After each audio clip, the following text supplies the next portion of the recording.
Hello, everyone. I want to welcome you to the Mount State Conference on Disabilities. I do want to remind you all before we start of a few things. If you are not a presenter, if you could please just mute your cameras, that'll help with our broadband capacity for Zoom. And we're going to open up by hearing from a few of our partners. So first one to hear from is Dr. Leslie Cottrell. Leslie, if you could take it over. Good morning and welcome everyone. We're very excited to offer this conference and hope at some point we'll be able to be in person once we get through all this. But I just wanted to say a few words with our colleagues and just how proud I am of everyone who planned this meeting and who's involved. I think that as individuals and with our families and in our communities, we have certain things that we do independently. And then there are things that we do together. And so the theme of this, the Forging Pathways at the conference this year, kind of represents that for me, is that sometimes we forge pathways alone and independently, and sometimes we do it together. And this is one that at a community level, at a state level, we have a chance to work closely with the Developmental Disabilities Council, the Disability Rights of West Virginia, the West Virginia Autism Training Center, and the Independent Living Council. And that's pretty wonderful and great, and forge pathways with you as individuals and families. And so in these sessions, hopefully we're going to see all of the accomplishments and all of the things that we've done in the state. So I'm very excited about what's to come this year, and I'll turn it over to our colleagues, but very excited to be doing it together.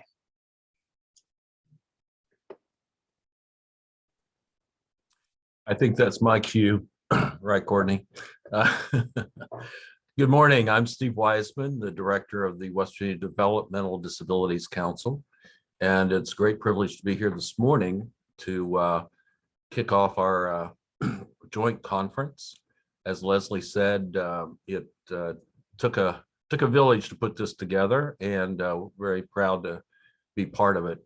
We do collaborate at the well, it's known by the federal government as the all kinds of things like the ADD, Administration of Developmental Disabilities, or ACL network, but that includes the people that and the organizations that Leslie mentioned. So we work very closely together, and we are fortunate in our state because we have a much stronger relationship, much more open way of communicating and working together than many states do. So it's always been a great asset here in West Virginia.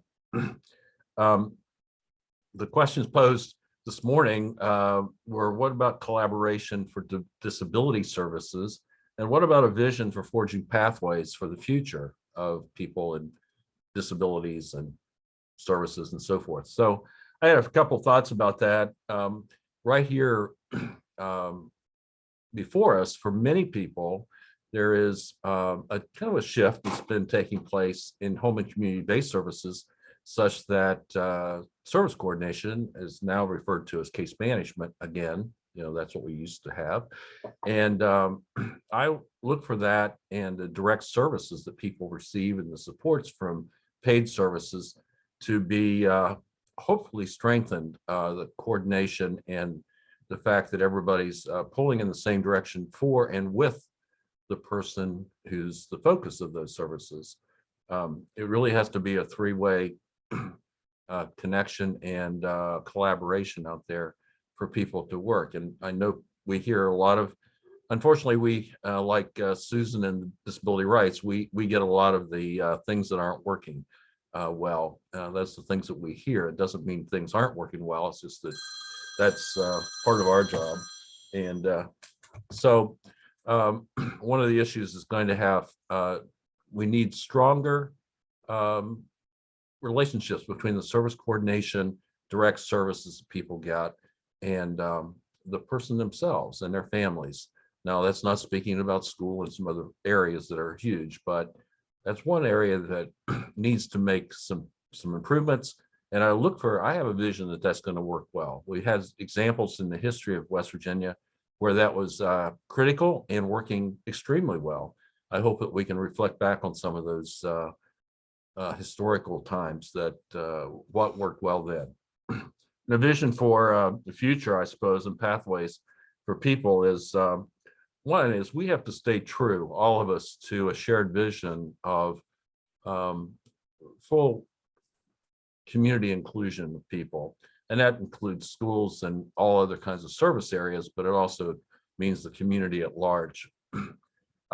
It's become, I guess, almost like in the background, and we become so used to it, we don't think about it as much as we should, frankly. But people being included in all facets of the community and having full participation, which means that people have to develop competencies and a sense of strong ego and a way to become more independent and self-reliant, as well as being connected to other people.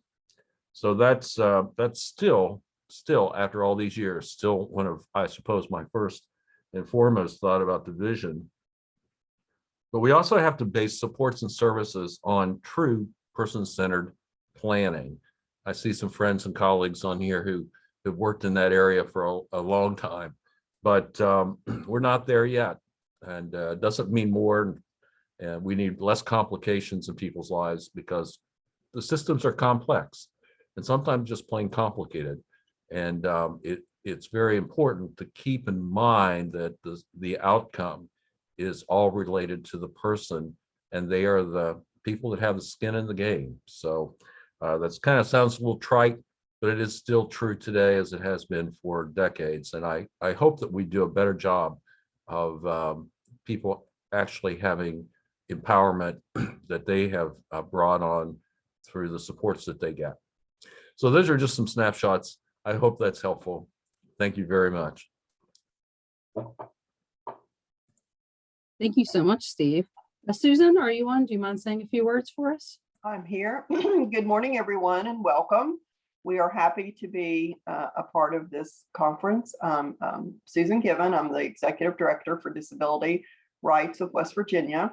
And as Steve mentioned, our agency, his agency, and Leslie's, in the past, we've been referred to as sister agencies. So the expectation is that we do work together and collaborate on some projects. A couple I can mention is we have a small grant to serve individuals with traumatic brain injury and a small grant to serve individuals who are in need of assistive technology. And those are small grants, but together we've been able to work with CED to accomplish some great things in those programs over the past years.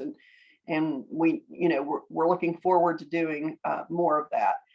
None of us are independently funded to solve all the problems. And so it's very important that we continue to work forward and to work together and forge new pathways in the future. So welcome, and I hope you enjoy the conference. So I believe those are all of our partners that are on today that were able to join us. So what we're going to do is we're going to have a few minute break in between now and the keynote speaking. So if you want to get up, stretch your legs, get a drink of water, because I will tell you that Anthony is very exciting and you're not even going to want to blink while he's speaking. So if you want to just join us back, the same link that you were able to join for this, the opening is the same link for the keynote. Also, I want to note that you're going to receive an email from me. Eventbrite is sending out links to a conference that are not active links. So for all sessions, make sure that you are accessing through the email that I sent you, which is MSCD Agenda and Links titled. And if you need anything, I'll be here in the background and I'll have the Zoom open answering any questions. See you back here a few minutes until 10.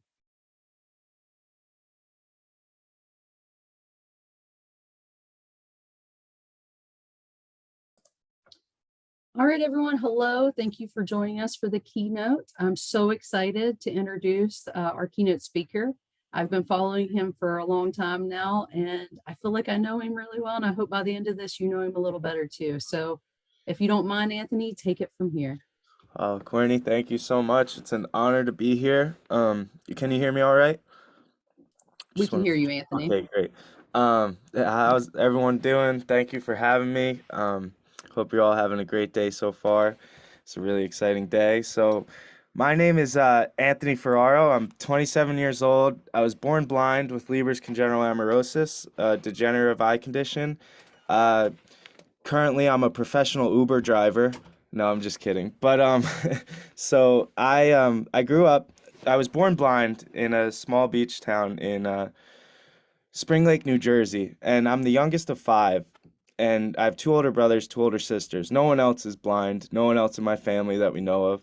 Um, so I grew up in this little town, and my mom was also the second oldest of 13 kids. So I grew up with 60 cousins that all grew up in the same area as me.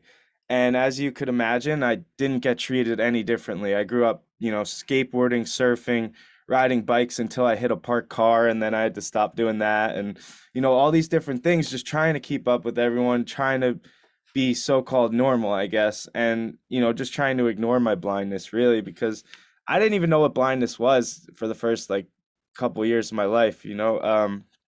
I used to break my canes and hide like glasses when they tried to give them to me and things like that. So the first thing for my parents was education, and with that, they were told two things. Get your son, after going to many different eye specialists and things like that, just, first trying to see if there's a cure like any other parent would at that time. And like many eye conditions, there's no cure yet.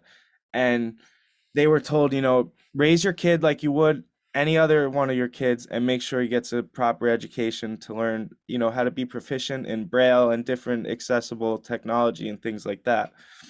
So that's what they did. The public school in my town, it wasn't a good option, especially in the beginning, because they weren't able to provide the right amount of services, right amount of hours for like learning Braille and different things like that. I think it was only like an hour a week or something, which is just, it would take years to get, proficient and be fluid in that.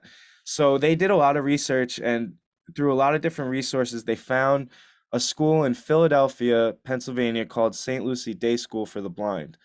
And this was really a unique school because it was only blind individuals or low vision, which a lot of different schools for disabilities, for it's multiple disabilities, so not just blindness. And believe it or not, that kind of that makes a little bit of a slow learning curve, especially if you're only blind, when you're dealing with other like mental or physical disabilities that really slow things down. So you're kind of at a learning curve right away.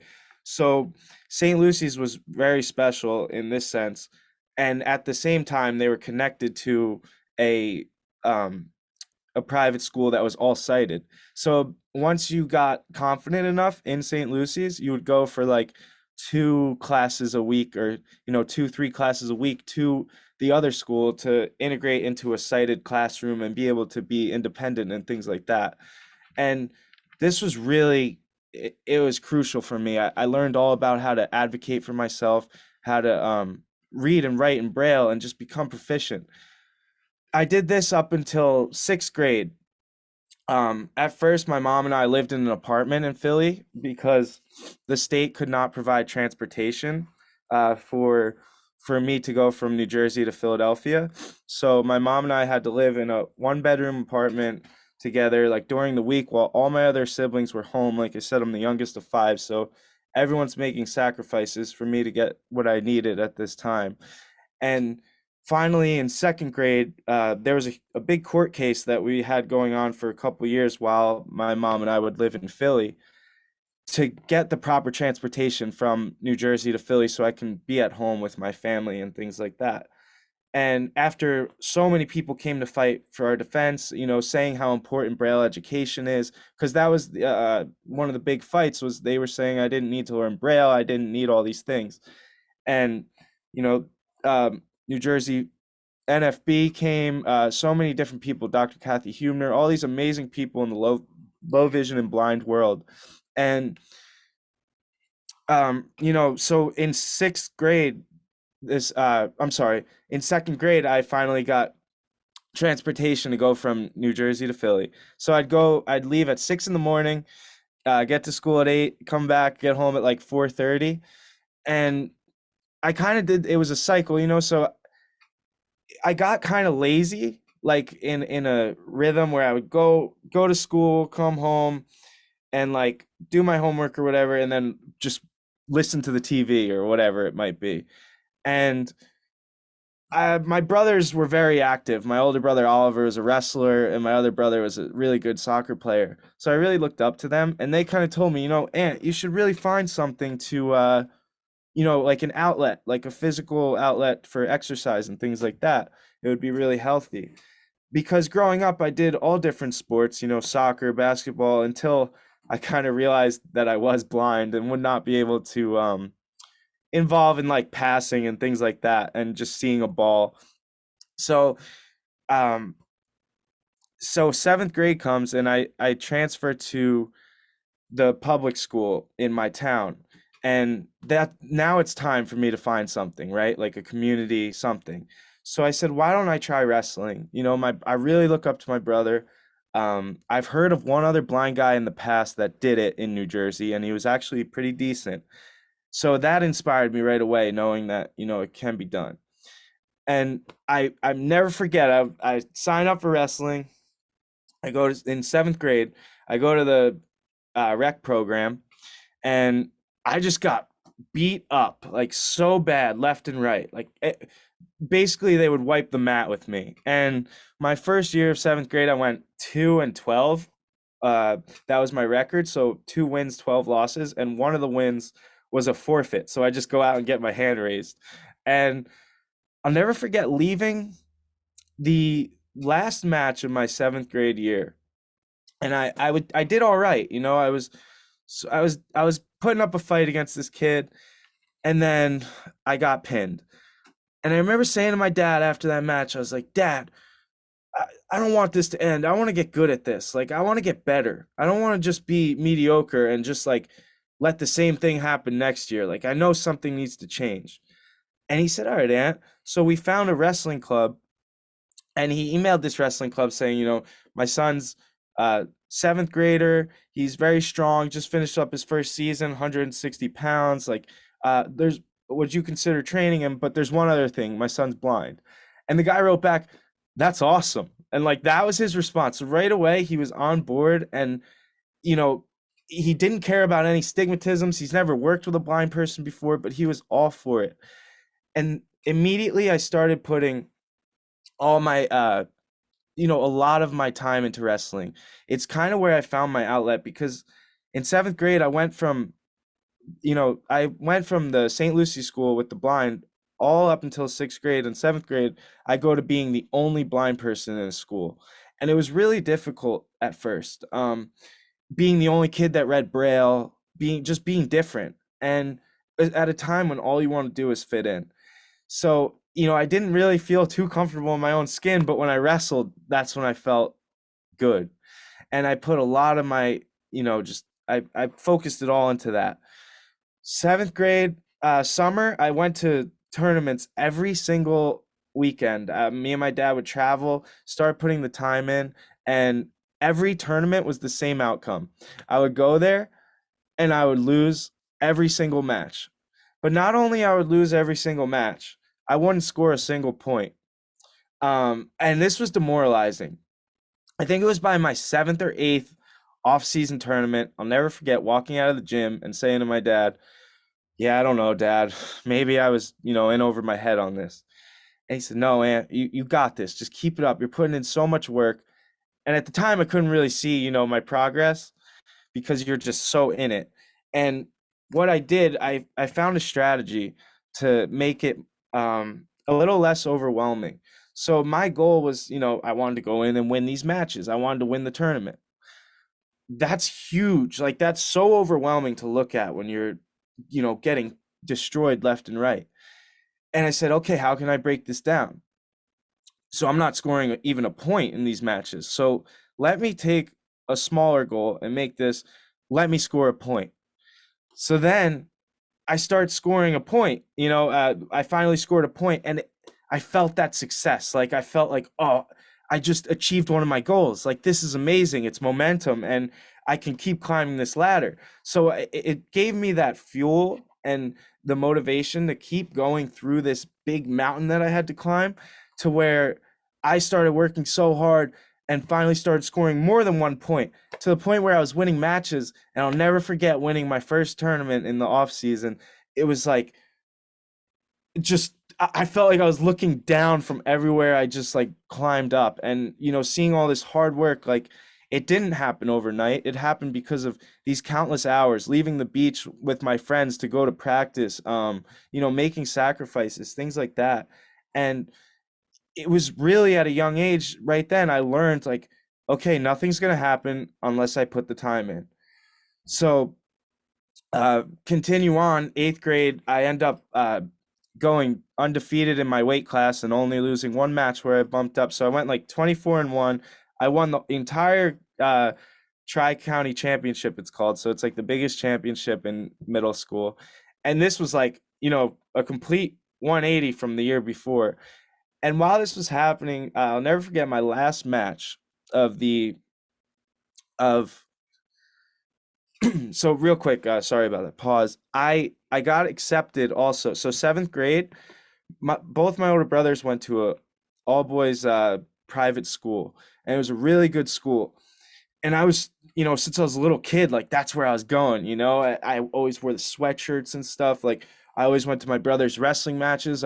He took 5th in the state of New Jersey for that school, and my other brother was a soccer state champ for that school. So I was set on it, like, that's where I'm going. And in 7th grade, I had a handwritten letter of acceptance from the president of that school saying, Anthony's accepted. We're working on getting everything brailled for him, any small accommodations needed, things like that. So it was all in rotation, and I'm through the moon, like, I'm so excited. I'm going to go here. I'm going to wrestle.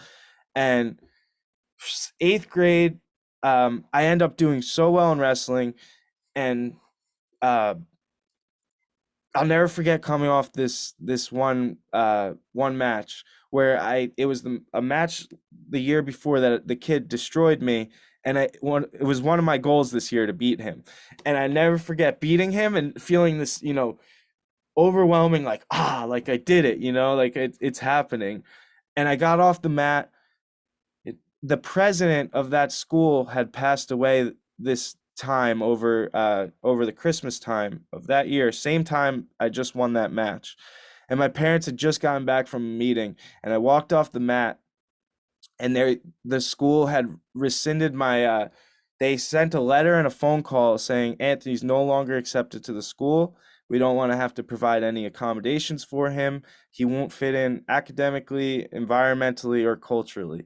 And it was like, I'll never forget getting that news. My parents went to the meetings. My dad says it best, we're not going to go somewhere we're not wanted. We could fight it all we want, but why would we go somewhere that's not going to want us? And that was true. It really rang true to me.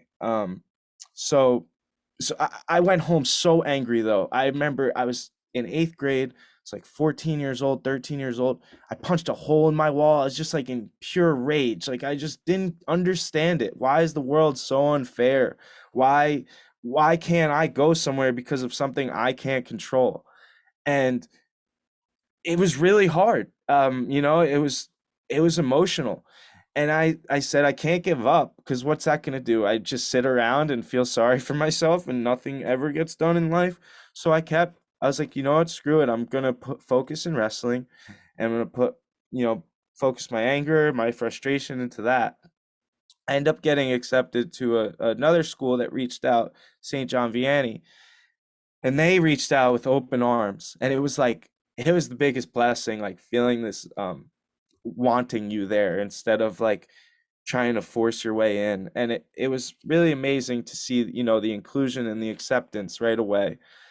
And once again, this was another big transition in my life, because I go from, getting comfortable 7th and 8th grade to all the people in that school, to going to a completely different school with none of those people, and once again being the only blind person again.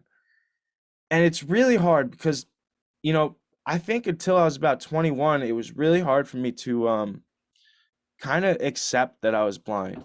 It was really hard because especially growing up, I had some usable vision, very, very limited field, no peripheral. I think it was about 20 over like 700 or something like that in acuity. And I really relied on that. I would say like, I'm not blind. Like my mom used to whisper it to people if I bumped into them, and I would know what she was doing, like mouthing it. And I'd be like, no, I'm not, like all these things. And so really, really trying to deal with that, this just dealing with who I am and accepting it. I think we all have trouble with that at some point or another. And I put all my once again, head down in wrestling and academics, was doing very well in academics as well. And I end up being 3-year captain of the wrestling team sophomore year on, varsity all 4 years.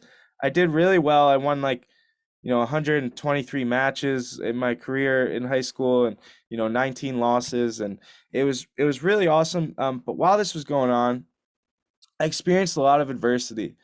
I experienced people saying things like, so when I wrestled, I was wrestling sighted people, and one of the things that I had to do in wrestling to make a fair playing ground was they call it two-hand touch start. So we would start with one hand up, one hand down, and they would place their hand in the same position as mine. And so I would know where they were. And then once the whistle blew, as long as we stayed in contact, it didn't matter what you did next, but you just had to be touching me so I knew where you were. People never cared about this when I was losing all the time. And the first time it ever really it really affected me was in 8th grade when I won that Tri-County championship. I was losing 13-0, and there was about 30 seconds left in this match, and it was the finals. And my dad's yelling to me, we don't give up, just stay on your feet and wrestle till the end. And my dad's he's my guy. Like, I love my dad. He's my best friend, and I trust him with my life. And I just fought to the end, and I end up throwing the kid and throwing him to his back and pinning him and winning this match. And like the whole place goes nuts. And, I feel the energy. I'm like, oh my gosh, like my hard work, everything just paid off. The dad comes over to me and my dad after the match. The kid shook my hand, no problem, like a gentleman. The dad came over to my dad and I and said, your son has an unfair advantage in this sport. He doesn't belong in wrestling. You should go do something else. Even go try the Special Olympics or something. That's what he said to us. And that also was like, I just worked so hard, man. I put all these hours in. I did more than like half the people around me, and you're trying to take all that away because you're saying my blindness is an unfair advantage. Like the fact that I have to stay in contact. And this affected me for years. Like it would happen through high school. Kids would even go as far as saying he's faking his blindness to get an unfair advantage. And it was just incredible. One time someone said to my dad that I was faking it, and at the same time I was like falling over the bleachers, and he points and he goes, yeah, he's really faking it, right? And so it's just dealing with all these haters and kind of people trying to bring you down in what you're doing, really. Because yes, there was one other blind guy before me, but there was no one with this much success at that time that was blind. And so I was almost paving the way for future blind wrestlers, because there was so much politics going on in the rules on the touch start. So people would start trying to tap me and like just constantly tap a finger on my head, so I had no idea where they were, but they were like, oh well, I'm touching him. So there's a lot of different things that we had to work through. And I'm really grateful that blind wrestlers now, it's pretty, they're known. Like it's not abnormal to be a blind wrestler anymore. And I'm so excited about that. So while all this was going on, dealing with this adversity, dealing with these people, and just trying to live life as a normal teenager too, that so happens to be blind. And constantly getting press on me about blind wrestler, same story every single time. And I remember getting so frustrated with the press because they would come up to me every tournament, every match or whatever, and try and interview me. And it would be the same story. And I would say, go interview that guy over there. He's working just as hard and doing amazing. And it wasn't until I started receiving these messages, because I was like, I don't want to be blind. Like, I hate being blind. Like, I don't want this to be a part of me. And I started receiving these messages in high school of people saying, hearing your story has helped me quit like my addictions with alcohol or drugs. Hearing your story has helped me stop feeling sorry for myself and go get a job. Hearing your story, there's so many stories about it. And I was like, it kind of hit me like a sack of bricks. Like, it was like, you're really selfish if you don't tell your story because you can help others. And it was a responsibility I had to really accept. And I started, approaching those things with a better mindset. And I stopped letting those people get to me, those haters, because I really used to let them. I used to yell back or react, and that's what they wanted, my reactions. And my older brother Oliver, while all this was going on, he was so inspired by me, and like he was my inspiration for why I wrestled, all these things. He said, and he was in film school at the time. He said, "Ant, this is amazing what you're doing. Like the world really needs to see this, hear about it." And to me, I'm just a kid, I'm just like, no, man, I'm just living life. Like, who cares what I'm doing? No one cares. And he took a 2-minute clip of me talking about what it was like being blind, growing up, not getting accepted to a school I wanted to go to, just different things, and showing clips of me wrestling and skateboarding and things like that. And he said, he posted this after I won a championship my junior year in high school, and he said, "This is my little brother. I want to make a film about him. If you're a camera operator or producer, please reach out to me because I don't have all the resources." And my coach ended up posting that, the video that my brother made. And my coach's teammate from college reached out to him and said, what's going on with this? So he's an independent film maker. And he said, "What's going on with this? This is an incredible story." So him and my brother ended up meeting. Chris Sikorsky sat down with my brother Ollie, and they decided to make a full featured length documentary about my senior year of wrestling. And I said, I was all for it because my brother, like, I trust him with my life. So, of course. And that's exactly what they did. My senior year, they followed me around nonstop with these cameras. People always ask, like, the cameras bother you? But like half the time I wouldn't even know they were there. So it's really cool. They got some incredible scenes that are so raw and just real that you could never act. And they followed me around my entire senior year trying to become the first blind state champion of New Jersey, just all these different things, trying to break all these records in my school. So I after my senior year, I went to college. My brother bought a house. Chris had a kid. So all these things happened in life. Life kind of happened, and the film kind of got put on hold, right? So it's just hung up on the shelf. 2 years later, in 2015, Chris takes the film off the shelf and he's like, "I got to put this together. There's a story here, and it's an incredible story. I got to tell the world it." And that's, he put together the first 15 minutes of it, and he couldn't wait to show my brother. He's like, "I got something here. Like, this is really great." They scheduled a meeting the day before they were supposed to meet. My brother Oliver, 27 years old, he passed away in his sleep and never woke up. And he never got to see any of the film that he created. And I'll never forget this moment. I was in California. I got the call, and it felt like it just felt like the floor was no longer there. Like I was hanging from outer space, and nothing made sense. I was just like, why? Why? Basically, just questioning everything. Go home, go to his funeral, the wake, everything. And Chris comes to the funeral, Chris Sikorsky, and he says, no matter what it takes, I'm going to finish this film. I'm going to finish this for you, for your brother, for everyone. And that's what he did in the next year and a half. He made a hour and 30-minute full feature length documentary um, about my story. And it was incredible. And we had to raise money. So we put it on. Oh, and while this was going on in that making the next year and a half, so my brother passes away in August. January comes around. I find my mom at the bottom of the stairs. I come home. No one else was home. I go downstairs. My mom is at the bottom of the stairs in a pool of blood in a coma. She had fallen down, and I was the one to find her, and no one else was supposed to come home for a long time. And it was just life. Like life was just hitting so hard. I was like, does this ever stop? Like, does this stop ever? And I immediately got her to the hospital, and um, you know, it was a miracle. She suffered a traumatic brain injury. Which obviously she'll deal with for life.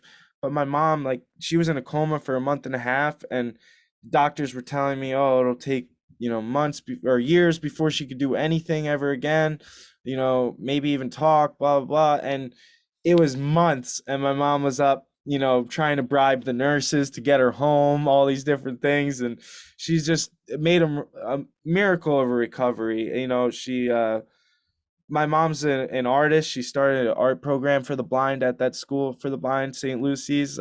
She's just been so supportive in my life. Like, my mom is, she, after I was born blind, my mom she went and got her master's and became an O&M, orientational mobility instructor. And my oldest sister, Maya, even became a optometrist, all because of, wanting to help blind.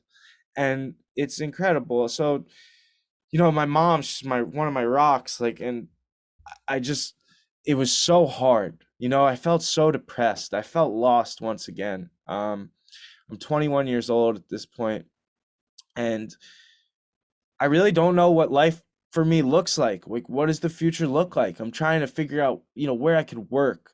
No one wants to hire a blind person. I can't go like work as a chef. I can't work as a waiter, all these different things. I can't be a bartender, just things that you could get a job for the summer, things like that. And just trying to brainstorm with my dad. And finally, all this stuff, we put the film on a website called Kickstarter to raise money.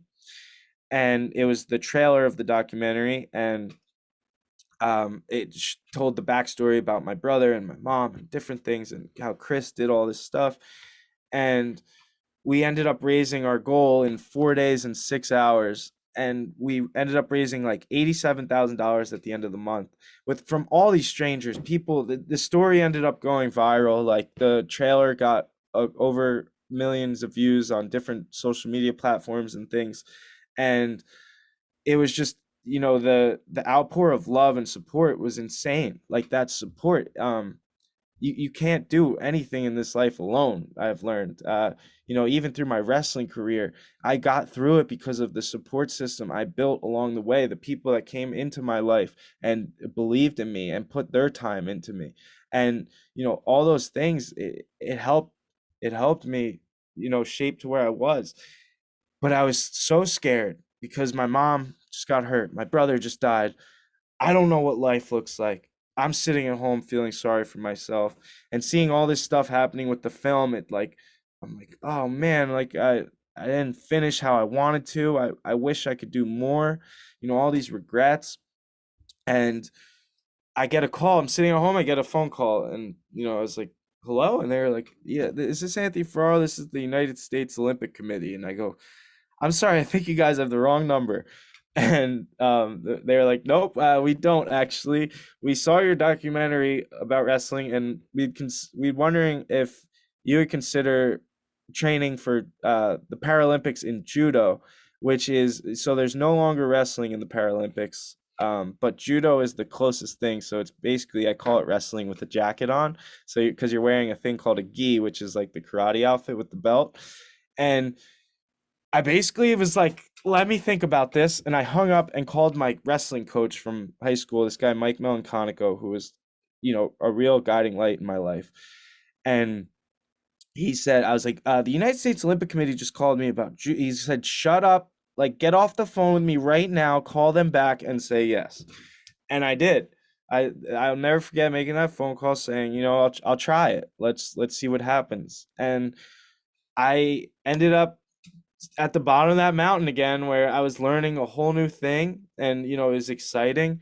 In 3 years, I became #1 in the country and top 20 in the world, and then um, the pandemic hits. So when the pandemic hits, everything's pauses. Like life again kind of pauses, and it's like, what now?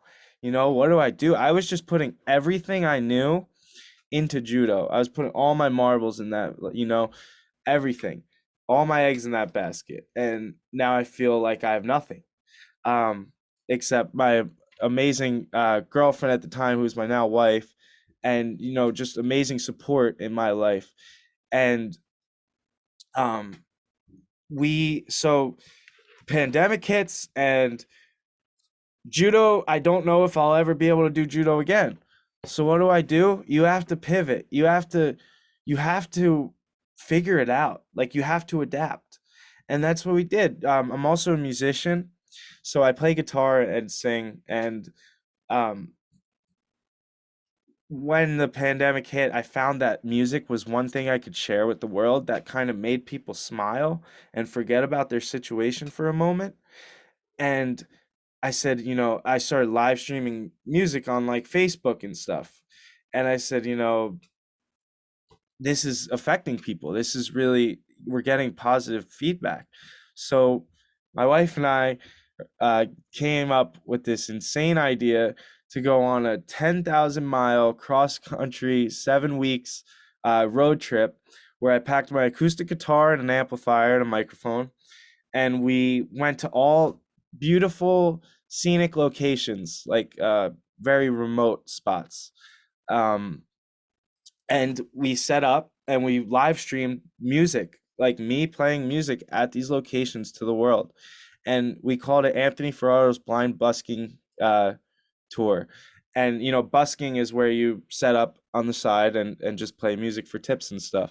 So we did that, and we were playing to like 3 to 5 people each time, like we online. Like we had no followers, anything, but we just believed in it. And we did it. Like we went 10,000 miles in 7 weeks. I got to drive on the salt flats in Utah, and it was like one of the most amazing experiences in the world.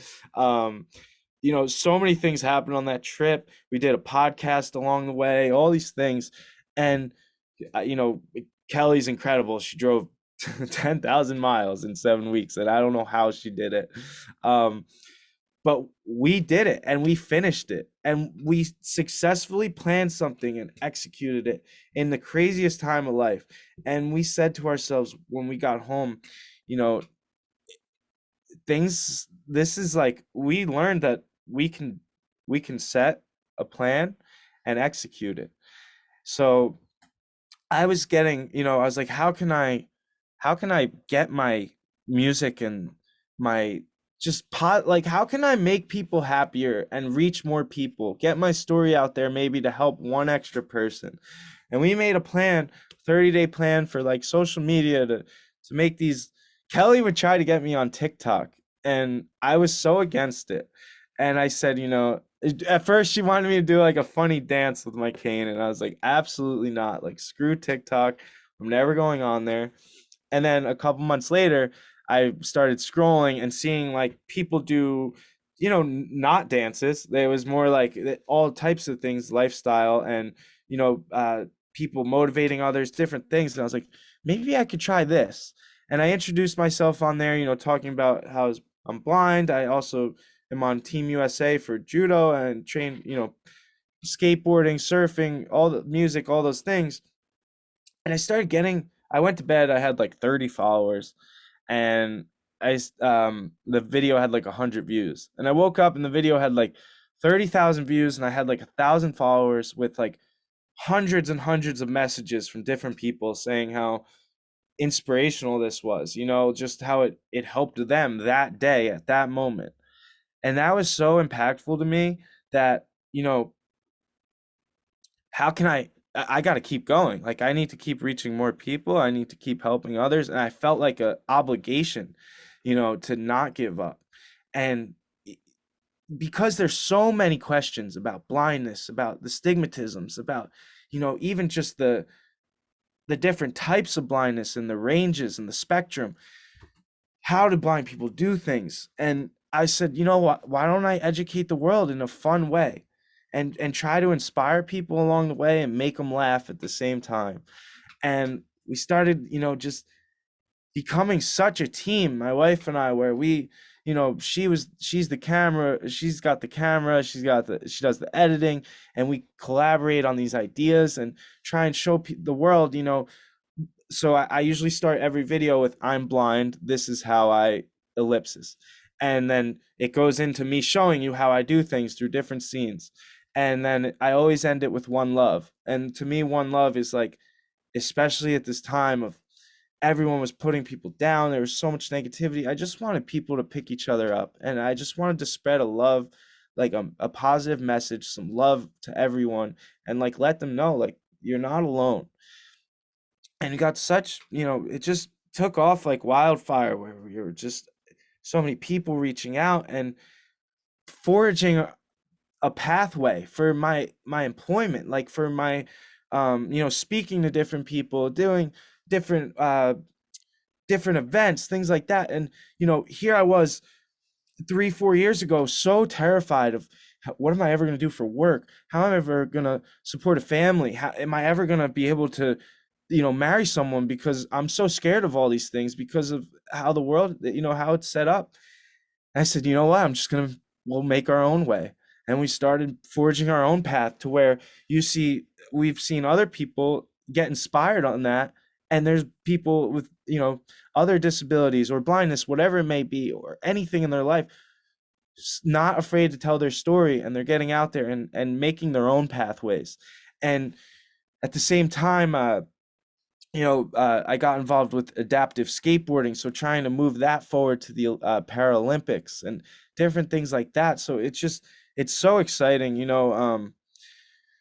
There's no roadmap. That's what I always say. There's really no roadmap for how to do a lot of these things right now. And it's kind of a responsibility for myself and a lot of others in this time to really help others, see the light and break down these stigmatisms and, show that anything's possible.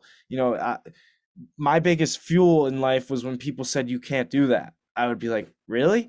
Let's figure out a way to do it. And I was like, it might look a little differently than the way you did it, but I figured it out, or I got to the same end goal. And it's, at the same time, you're picking each other up to keep going forward. You're creating this network and a team and a support system, because like I said, that support system is everything. I have days where I feel like I can't even get out of bed. I have so much grief and all these things, and I can't do it alone. And I look to those people, and they look to me, and it's how life should be. And, what I learned is you never know what someone else is going through, even when someone's in a bad mood or you think that person's just a jerk. Try like talking to them, just don't answer their negativeness with negativity. Answer it with like, I hope you have a great day, or like, I'm sorry you feel that way. I now, because of social media, I've all these followers and stuff, and I dealt with when I was younger at a lower scale of he's faking his blindness, or he has unfair advantages, all this stuff. Now it's on a massive scale where I get but it's for every like 1,000 good messages, I'll get one bad, but sometimes that bad rings out. But what I've learned is that person, 9 times out of 10, they're asking for help, and they're not in a good way. They're not in a good place. And if you just reach out to them with love, sometimes it turns their whole day around, and it's really powerful. The words we have on people and just our actions towards others. And, I really just, I believe in life. people ask me, Anthony, what's it like doing all these things blind? How do you do things with a disability? And my answer is, I know people with nothing physically wrong with them or mentally wrong, nothing physically wrong. They're sitting at home, feeling sorry, making excuse after excuse, not taking action, and woe is me attitude. And then I know people with no arms and no legs that are figuring out ways with groups. They want to climb a mountain, so they go mountain climbing, they go rock climbing, all these different things. And who has the disability at the end of the day? And people say, well, I don't want to have to do like crazy extreme things. You don't. Your rock climbing can be sewing. Your rock climbing could be, knitting, whatever it may be. As long as you put your effort into it, put those hours into it, and you'll see, something will come out of that. Great. You just have to put the time in. And in life, the only disability is a bad attitude. So I really appreciate you guys hearing my story today. I hope it resonates with some of you, and please ask any questions you want at all. I'm here and I'm an open book. Thank you. Thank you, Anthony, so much. So now we're going to take this next 20 minutes or so to just have open dialogue and ask any questions. And Anthony, feel free to answer or do not answer any questions that you feel comfortable answering. Thank you. Ask anything. I want to thank you so very much for the story. My goodness, the way you were going through it, some parts, my heart was just, I lost beats, okay? When you talked about your brother and all, I have tissues going here, okay? I really, really appreciate your story. And I'm so inspired with what you're saying. The fact that you had great parents also to not see your blindness and made you just continue to pursue, I think was paramount also. And the supports, like you said, around you. But it's also your mindset. You had goals, you wanted to do it, you did it. And thank you, thank you, thank you. Thank you so much.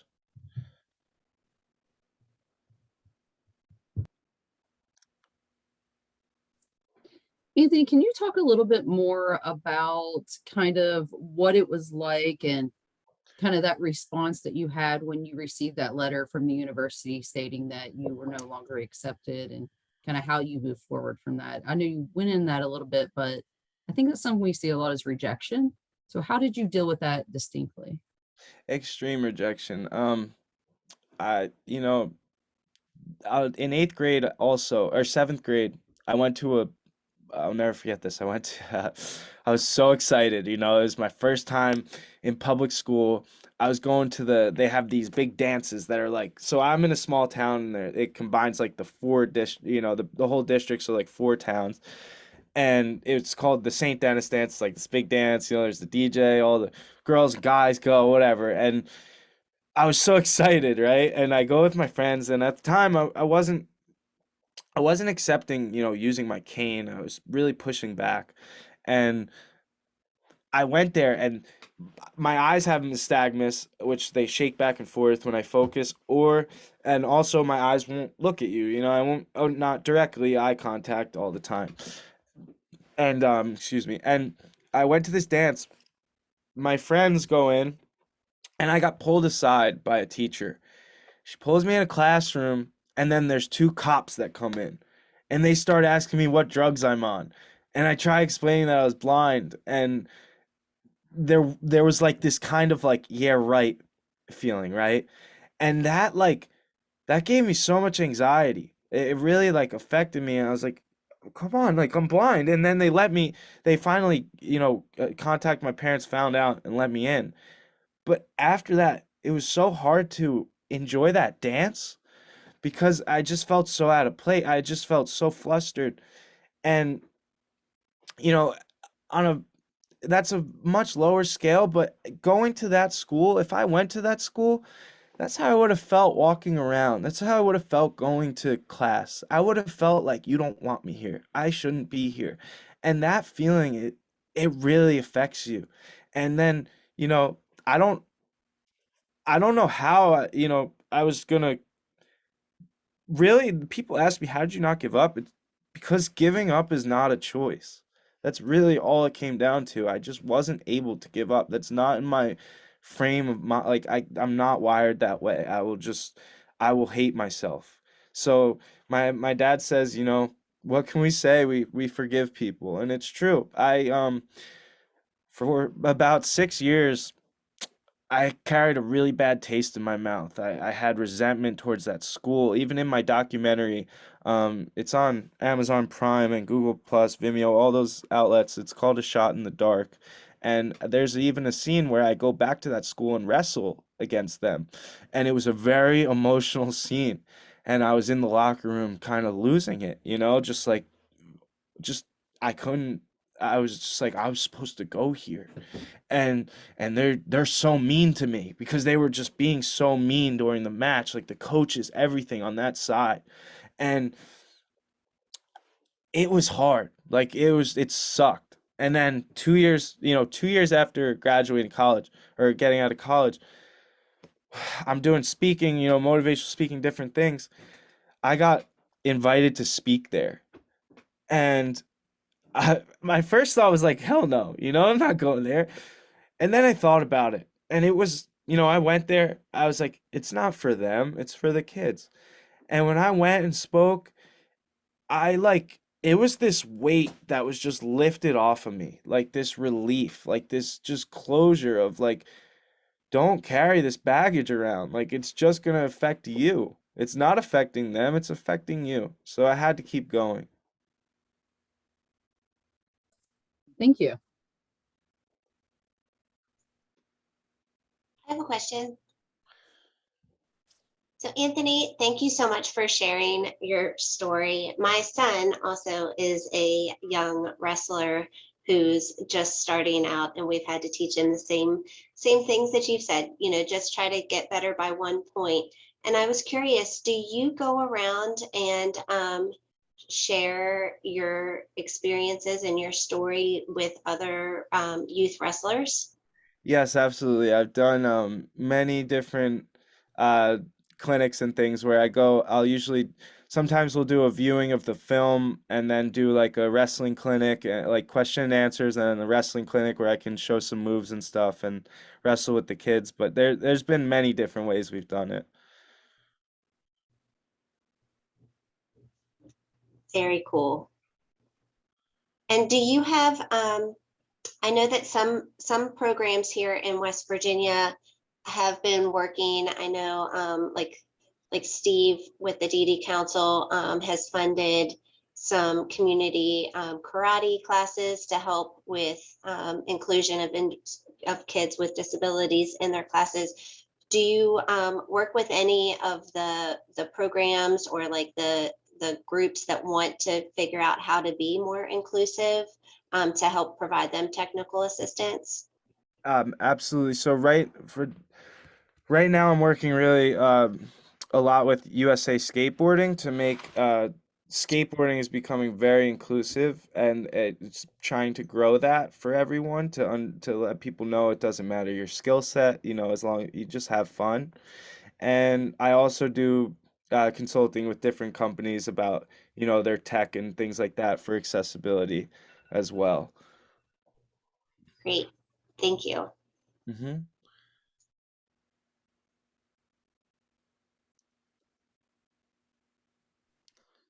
Hi, Anthony.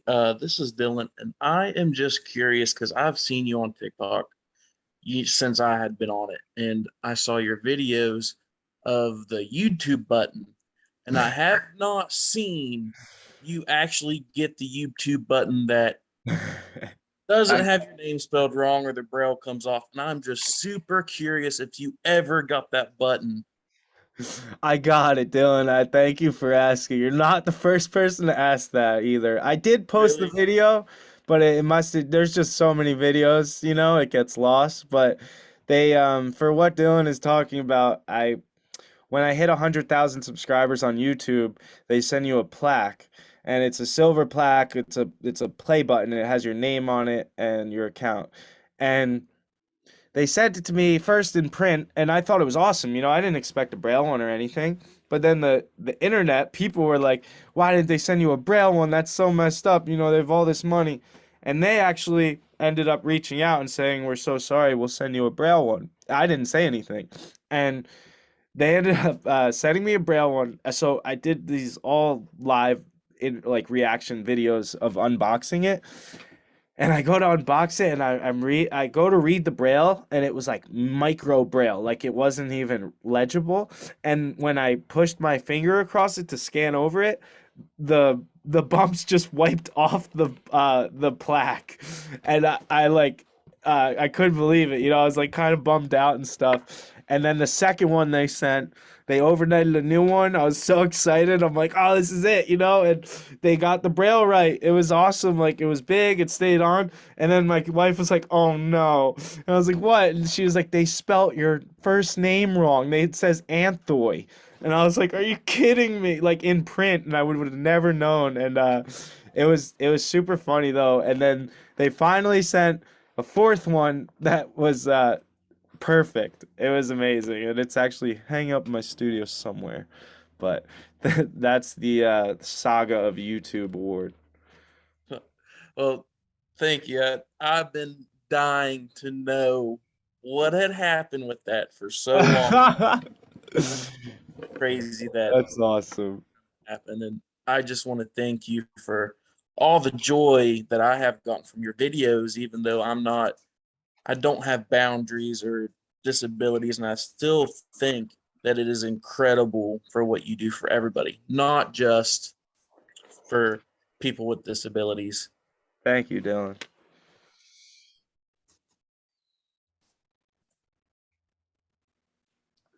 Are there any other questions? Anthony, I will tell you, there are so many things in the chat just really saying wonderful things and giving you lots of kudos. So wonderful things in there. One thing I want to do is I did put your TikTok name and your Instagram handle in the chat, but do you want to do kind of a plug for yourself Yeah, here of since you course. got an audience? Yeah, thank you. So everything's on my website. It's called asfvision.com. And I also have a podcast I do with my other he's a blind professional skateboarder, Dan Mancina. We do a podcast called Four Bad Eyes, FOUR, and it's released weekly every Sunday, anywhere you stream podcasts. So if you could subscribe to that, we're very grateful, and it's pretty insightful and it's fun. And yeah, everything's on asfvision.com. My film is called A Shot in the Dark. Anyone that rents or buys that, it helps more than you know. So thank you so much, and I really appreciate you guys' time and letting me speak. And I hope it resonated a little bit. I do have a question. Oh, Bro, hello, sir. My name is Eric Murphy. And my son is a wrestler. let's go. And my son is a 175-pound, 13-year-old wrestler. Sounds like me. Yeah, bro. And I've watched your videos before, and I was still not going to ask this question, but I'm recording this on my phone too. And my son has a big tournament this weekend. So if there was any motivational thing, like to say overcome or whatever that would be, what is it that was the motivator for you to get out there and say, you know what, I will dominate? You know what? What's your son's name? His name is Emerson. Emerson? Yep. Emerson, you get out there, the tournament could get nerve-wracking. For me, when I would get really nervous before tournaments, I remember I would be like shaking, man, and I would almost lose before I even wrestled because I was so nervous. But there was something that worked for me. You turn it all off. And how I did that was you figure out a cue that works for you. And for me, it was like, you know, once my mind started going too much, you find your mind like going in all these places, I would clap like that, and it would tell me to shut my brain off, and I'd just keep walking, breathing, and warming up. And you know, you can't be nervous because you already put the time in. So everything you did before this leads up to here. So that's all you got, and you just get better every time, 1% better every day, and that's all you could do. Bro, I appreciate this. Emerson won the state a year ago. This year he took third in the state, and his last match was a 15-and-a-half-year-old with a beard, and my baby looked like a baby seal out there, and he beat him in overtime. Oh, let's go, dude. That's awesome. And Congratulations. you know what? He beat him on a reshot. He beat him on a reshot and took him down to sudden death, bro. You tell him he's the man. Thank you, man. I appreciate you. Thank you, Eric. Thank you all so much. I think, Anthony, what you just said, even giving that advice to Emerson, I think that's something that we can all take a little bit from, and no matter what we're trying to get better at, even if it's just being a better person in general. So I want to thank you for your time. I want everyone to know that this session is being recorded so you can view it later on. We'll be sending those out. And we will come back at 11:30. There is a session called Strategies for Promoting Physical Activity Engagement at Community Centers Among Adults with Disabilities. And the chat or the link will be in the email that I send out. All you do is click the name of the session. If you're having any issues accessing it, just shoot me an email over and I'll be there to help you troubleshoot. Anthony, once again, always a pleasure getting to chat with you. Always a pleasure sharing presence. And I really appreciate having you today. Courtney, thank you so much. And I really appreciate being here. And please tell your partner I said one love. Absolutely. One love to you too. Thank you so much. Take care. See you all at 11:30.